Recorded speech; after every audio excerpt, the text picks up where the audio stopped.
اعوذ باللہ من الشیطان الرجیم بسم اللہ الرحمن الرحیم افلا یتدبرون القرآن ولو کان من عند غیر اللہ لوجدوا فیہ اختلافا کثیرا صدق اللہ مولانا العظیم وبلغنا رسولہ النبی الکریم۔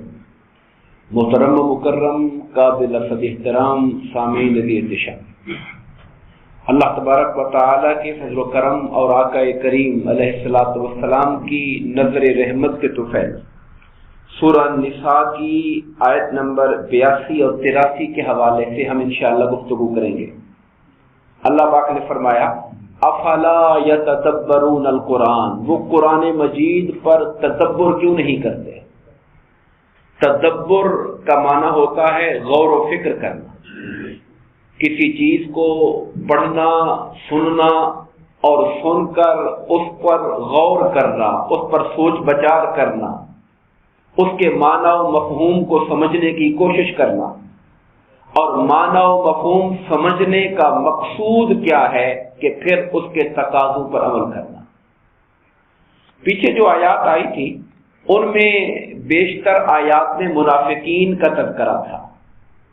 جو ہم نے کل آیات پڑھی تھی اس میں بھی آخری آیت کریمہ یہ تھی کہ یہ منافق لوگ جب آپ کے پاس بیٹھتے ہیں تو کہتے ہیں کہ جی ہم آپ کے فرما بردار ہیں، آپ کا حکم سر آنکھوں پر، لیکن جب راتوں کو الگ جا کے بیٹھتے ہیں تو پھر اس کے برخلاف باتیں کرتے ہیں۔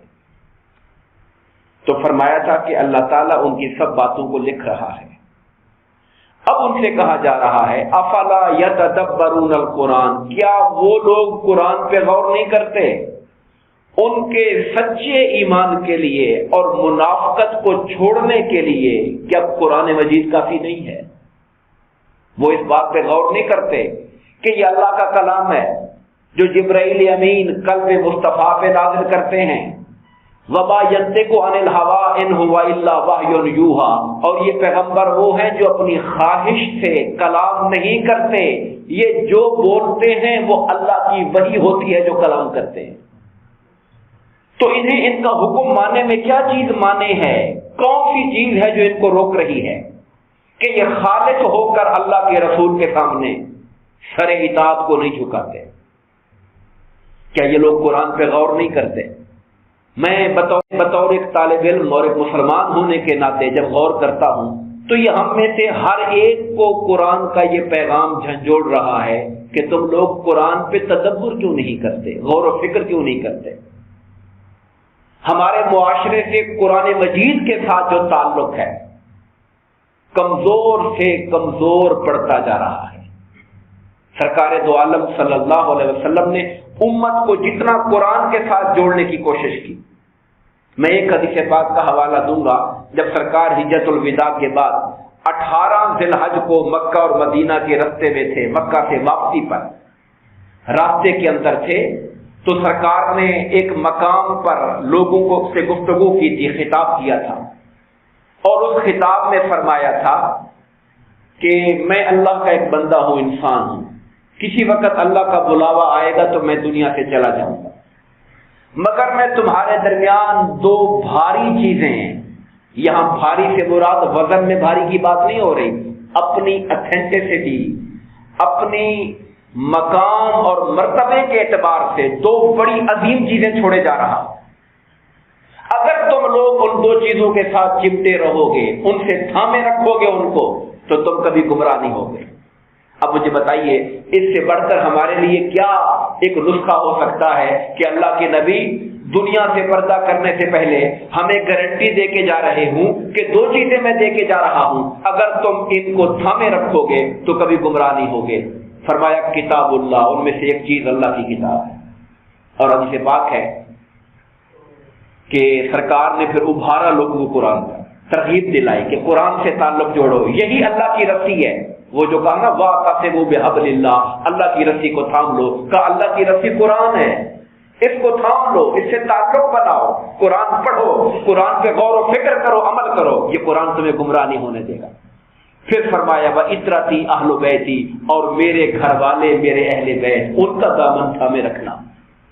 اہل بیت اطہار کا دامن تھامے رکھنا، کیونکہ قرآن مجید کی جو صحیح معنی میں تعویل و تفسیر ہے وہ ہمیں آقا کریم علیہ الصلوۃ والسلام کے اہل بیت اطہار سے ملے گی۔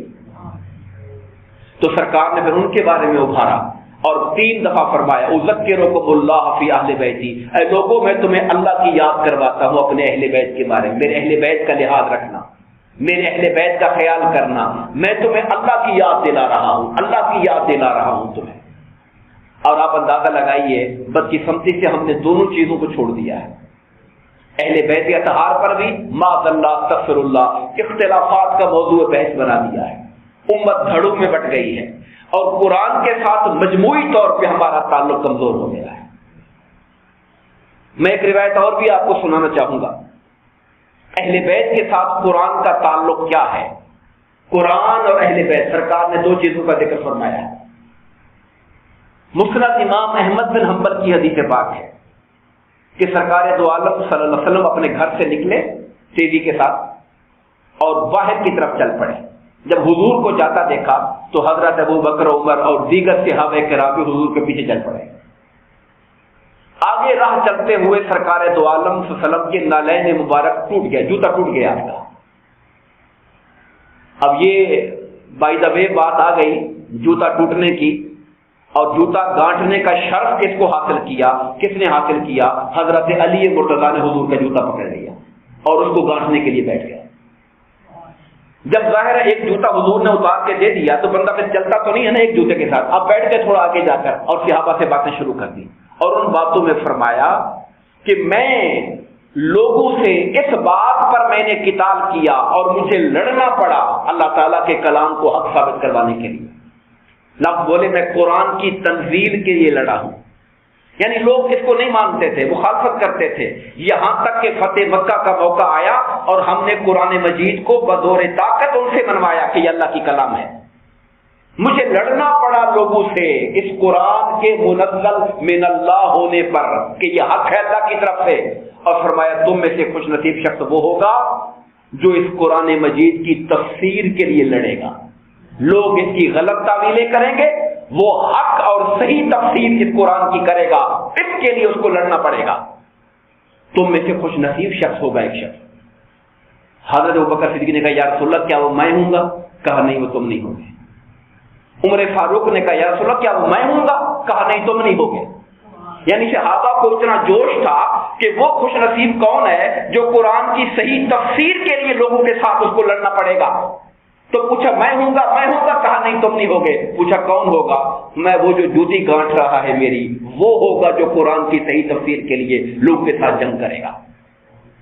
تو لوگ دوڑے حضرت علی مرتضیٰ کی طرف اور کہا جی مبارک ہو، سرکار نے آپ کے بارے میں کہا ہے کہ آپ قرآن کی صحیح تعلیم و تفسیر کے لیے آپ کو قتال کرنا پڑے گا۔